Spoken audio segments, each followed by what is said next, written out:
حق تعالی شانہ کے دربار میں کلام پاک ہے سے بڑھ کر تقرب کسی چیز سے حاصل نہیں ہوتا۔ امام احمد بن حنبل رحمۃ اللہ تعالیٰ علیہ کہتے ہیں کہ میں نے حق تعالی شانہ کی خواب میں زیارت کی تو پوچھا کہ سب سے بہتر چیز جس سے آپ کے دربار میں تقرب ہو کیا چیز ہے؟ ارشاد ہوا کہ احمد میرا کلام ہے۔ میں نے عرض کیا کہ سمجھ کر یا بلا سمجھے؟ ارشاد ہوا کہ سمجھ کر پڑھے یا بلا سمجھے دونوں طرح موجب تقرب ہے۔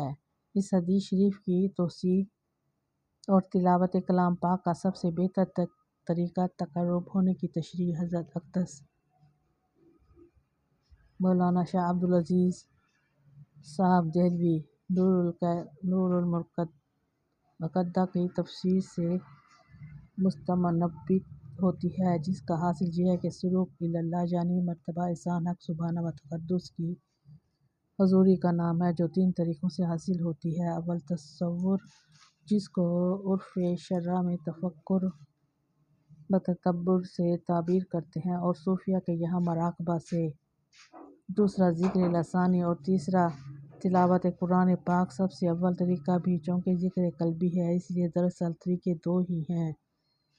اول ذکر عام ہے کہ زبانی ہو یا قلبی، دوسرے تلاوت سو جس لفظ کا اطلاق حق سبحانہ و تقدس پر ہوگا اور اس کو بار بار دہرایا جائے گا جو ذکر کا حاصل ہے تو مدرک کا اس کی ذات کی طرف توجہ اور التفات کا سبب ہوگا، گویا ذات محتضر ہوگی اور استحضار کے دوام کا نام معیت ہے، جس کو اس حدیث میں ارشاد فرمایا ہے۔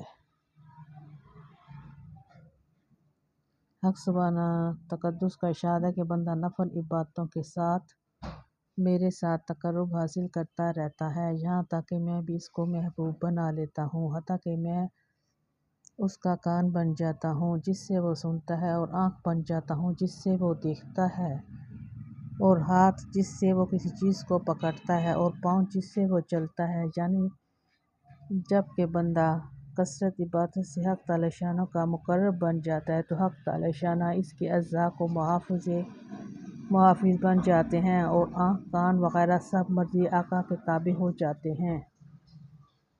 اور نفل عبادات کی کثرت اس لیے ارشاد فرمائی ہے کہ فرائض متعین ہیں جن میں کثرت نہیں ہوتی، اور اس کے لیے ضرورت ہے دوام استحضار کی، جیسا کہ پہلے معلوم ہو چکا ہے۔ لیکن تقرب کا یہ طریقہ صرف اسی محبوب پاک ذات کے لیے ہے۔